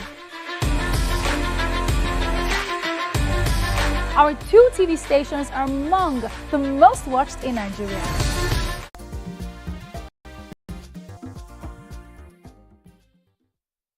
Thanks for staying with us.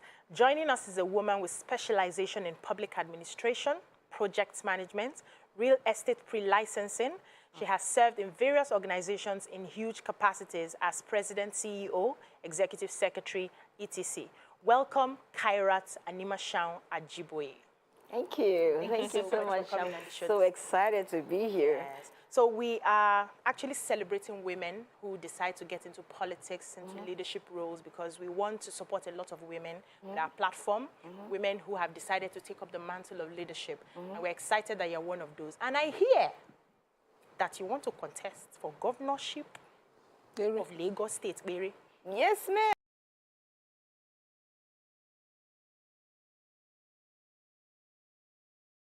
ma'am. Madam, why? Yes, ma'am. I found out that we've observed over the years that we've had our fathers, our brothers, our uncles take the mantle of leadership in Lagos. I want to be specific to Lagos. Okay. And we found out that they have tried, they've done their best, but we still have a lot of concerns, you know, about our state. And I feel that why not a woman? Why shouldn't a woman have, I mean, a woman, we're born the same. We have the same mental capacity. We have women who have been top of their classes, who have thrived in different sectors of the economy, who can bring their nurturing spirit, their nurturing nature as a mom to change the dynamics of power play in Lagos. And then I said, I want to be the next governor of Lagos State. That's what, you know, informed my decision to come out. And I started this 10 years ago when I actually had that mindset, because we actually have to have a place where leaders are trained. We need to create that. Okay. Where leaders are cultured to know that it's not enough for you to just be, to hold power.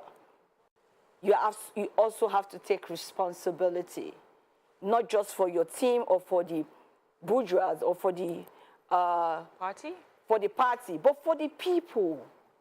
The people that thread the streets, that walk the streets every day. They need to also feel the impact of governance. That does not mean that everybody must be in government, but at least let them see that the government of the day cares about their well-being. Okay, so, you know, people have said with women, we like to give them a pass because they are women, so they just come and speak and we don't ask them the tough questions. So I want to ask you the tough question, and that is, you're running for governor of Lagos State. What do you think are the challenges right now? What do you think that administration, past and present administration, has not done, has refused to do, and how do you think you can, you know, you can make a difference? In what ways do you think you can make a difference, and what experiences do you think you have to bring to the table? We had a Lagos of Fl0g Johnson and all of the previous governors of Lagos State, where Lagos was calm and where you can move freely in Lagos, where the Lagos people accept everybody, you know, we were kind to everybody. We let everybody come take our houses and just come to Lagos. You know, we had that Lagos. Can we have that Lagos again, where we will not be afraid to step out of our doors, where we will not be afraid to say hello to the next door, to the next human moving down the streets? So it's not about being, it's not enough to be a youth, because I consider myself one. You are. If you believe it, you are. It's not enough to be a woman, nor a man, but it is best if you are that human who has humanity in you, who has integrity in you, to be able to make the difference. So I'm answering that question. It is not necessarily because I look like a woman. No. It is more because of what I am, what I have been, what I have done, and how consistent I have been in my attitudes, regardless of where I find myself. I am someone who will be able to bridge the gap between the very rich and the very poor. Why? How? Because I have been there, done that. Because I graduated from Lagos State University. And when I was in Lagos State University, I became the first female Secretary General of the Student Union Government. And I have done that in so many organizations. I was also the first female Sec Gen of Eco Club International, USA, London, Canada. Good. And I was able to achieve feats that were not achieved before. Same thing when I was in LASSO, same thing when I was in Elaro. I'm saying this to say that I have had the same tendencies in me of being consistent, of trying to do right, regardless of where I find myself. And based on that, we want people that will come to governance and be consistent, understand the situation, analyze the situation, come to good conclusions with their team to ensure that everybody gets some level of deliverance of governance in a good way. So it has really nothing has to do with, it really has nothing to do with the muscles. You know, the heart and the head. The heart and the head and the ability to appreciate every level. Because I saw a new Lagos when I walked around the streets of Lagos. I actually consciously took a keke napep around my community in Amuodofin yesterday. And I was glad I did that because I was able to appreciate what is actually on the streets. And I saw that in Surulere, where I was a couple of days ago, I saw that we have a lot of destitutes on the streets. If we continue with this pattern and the ruling class does not do something, do something about it, it's going to become a bad omen for us as a whole. For us all. I must say that I share that fear. I constantly worry about it, and the fact that it's not being attended to is with the seriousness it should be, because of what it can bring. I live in Amuodofin. Okay. And I can tell you for a fact that I've experienced already what it can bring. My question here is, Lagos is a peculiar area. It has its own dynamics. It has its own politics, and it has its history being debated by other tribes. So if you were running for governor in Anambra, you had to be Newi, something. If you're in Imo, you're in Bise, you cannot be Lagos in there. But in Lagos, you can be anybody. Yeah. Because it's a cosmopolitan. We hear a lot of English excuses making it different.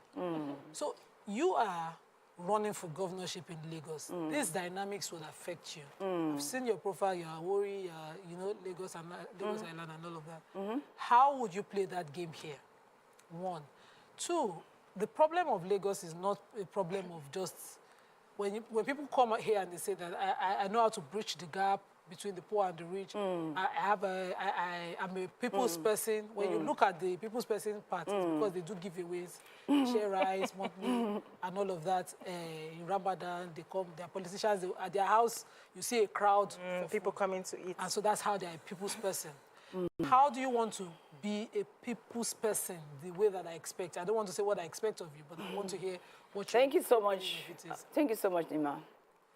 I was with a father of mine yesterday, actually to break bread, Ramadan. And my father was saying, I have a lot of fathers.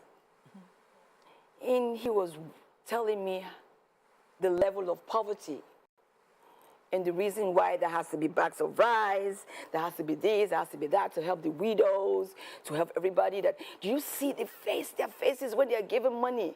And I said, Daddy, we're not saying that we do not appreciate that, but we're saying that for how long would we continue to give handouts?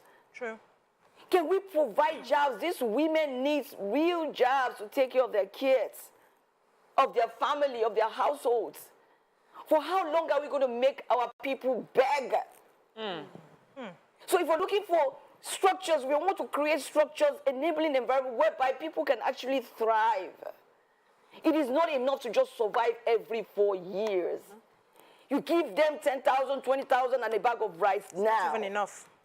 Is that going to serve them for 4 years? I was going back and forth with that, and he said, do you have a billion? And I said, Daddy, we do not have to do that. Let us talk to our leaders.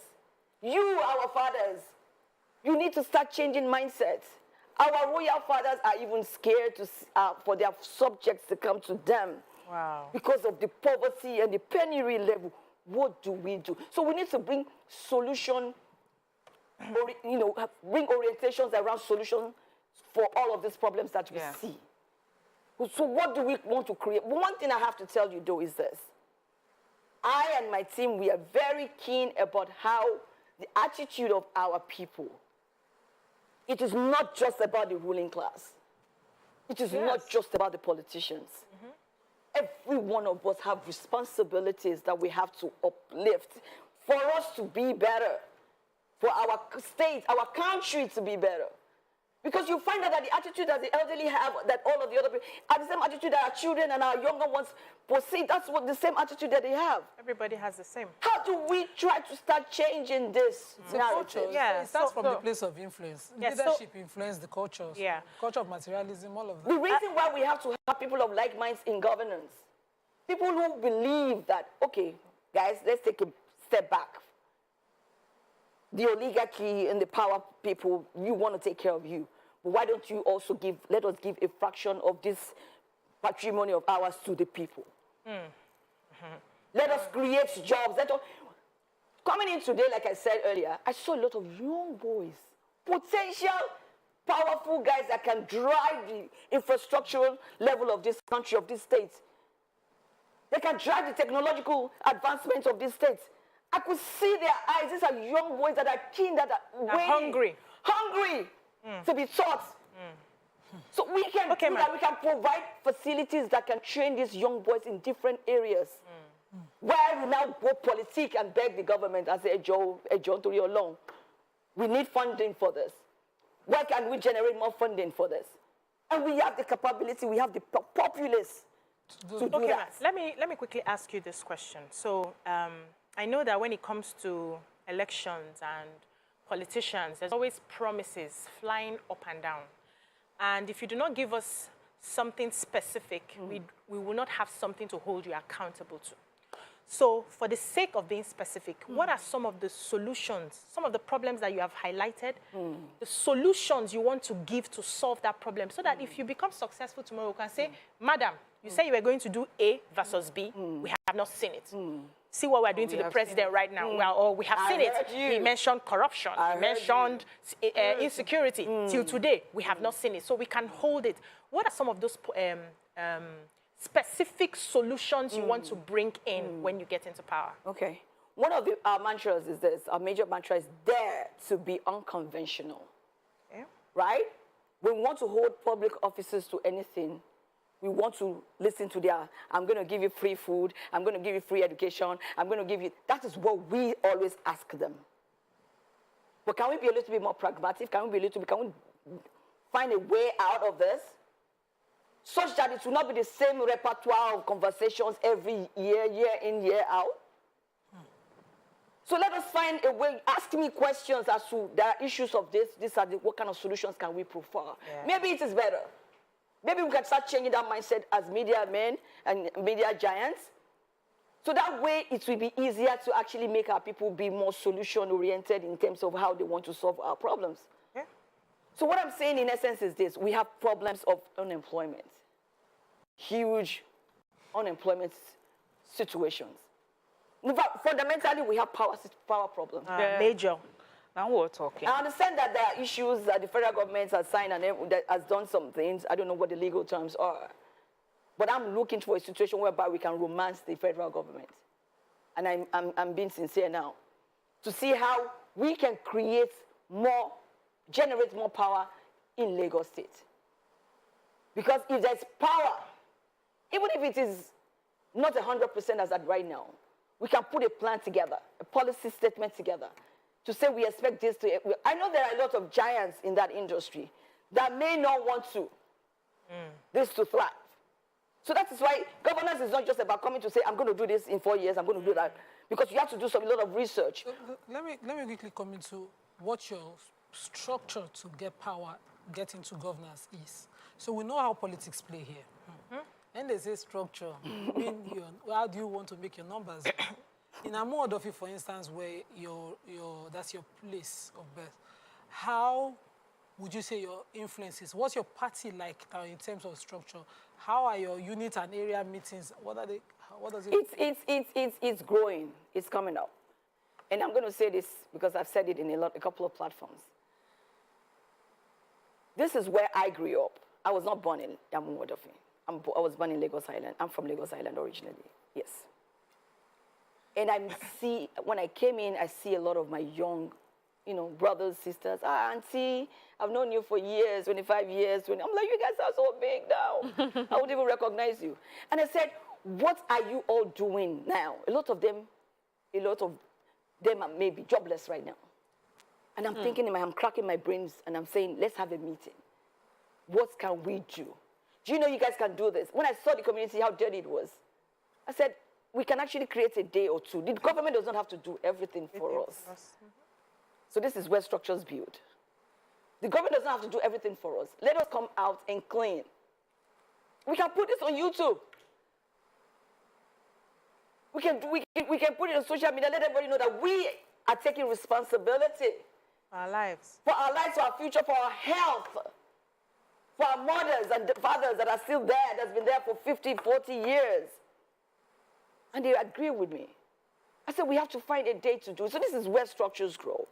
And then when you go to meet there's one thing I want to say, and I'm very serious, and I don't mean to be rude, is that our elders in our communities should not always expect the political leaders to support them through handouts.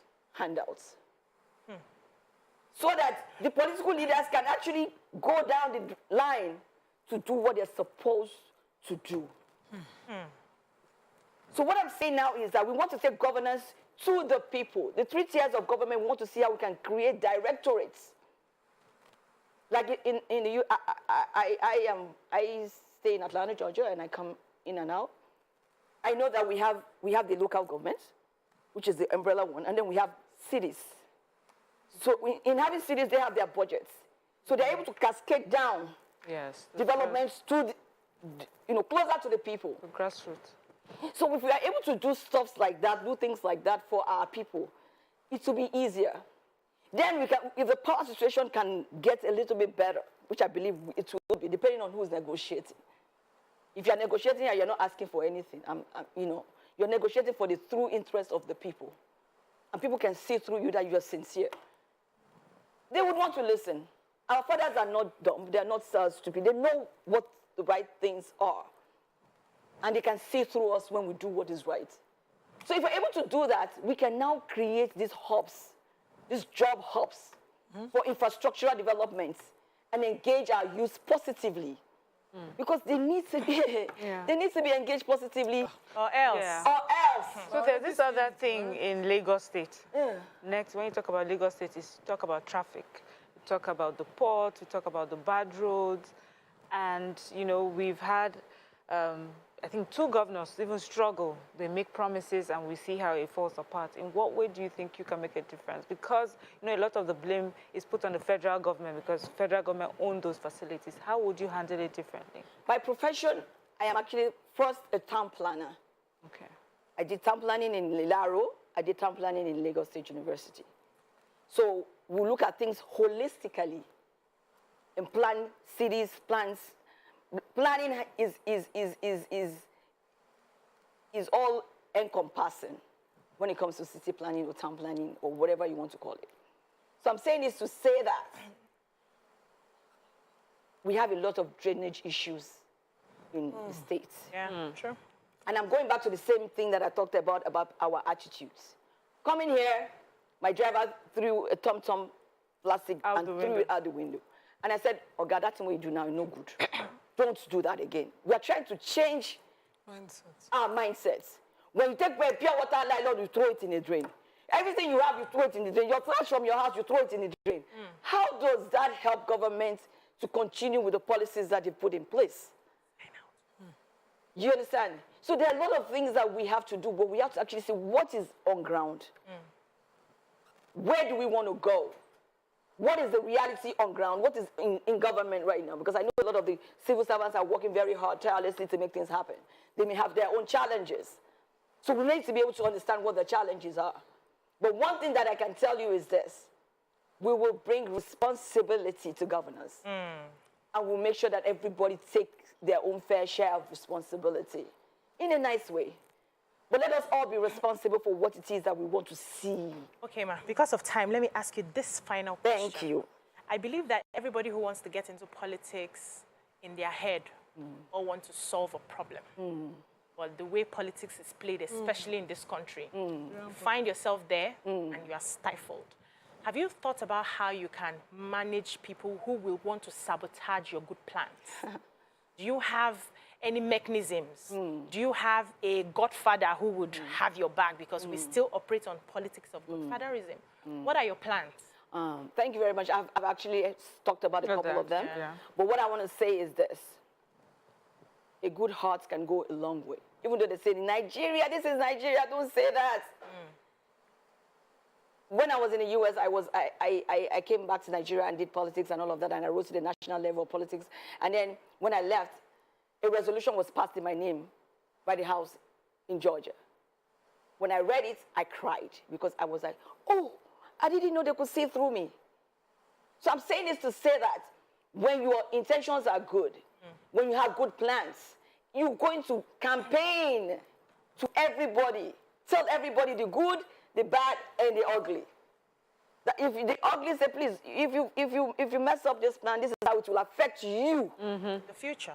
Not even in the future, in the present. Right. We're going to have to come up with rules and regulations. Yeah. Because that's what we're even talking. I see a lot of on the news now, people talking about indiscipline, why we have to come up with, you know, the reasons why we have to let people know that it is wrong. You were talking about punishing kids, so that kids can know that this is wrong. If they don't know it is wrong, it happened to my son, and he said something, used a bad word in school, and he says, and the teacher went on him, and he started crying. I said, why would you say that? That's the wrong way. But mommy, I didn't know it was a bad word. Oh my God. So I'm saying it to say that you have a role to play, and thank you for all that you do. Thank you. Thank you. You have a role to play. Everybody has a role to play. We have to take the campaign to the grassroots. So I'm a wash choco, I'm a jumper.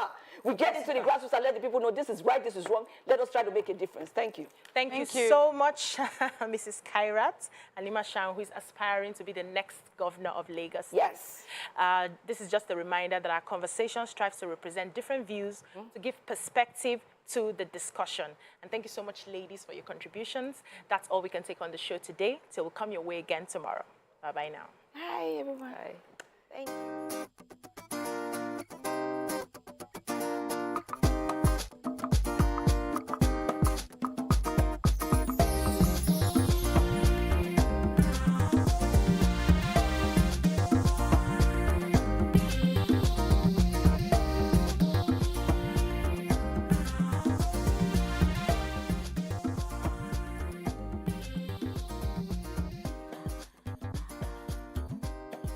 Electrical controls for efficient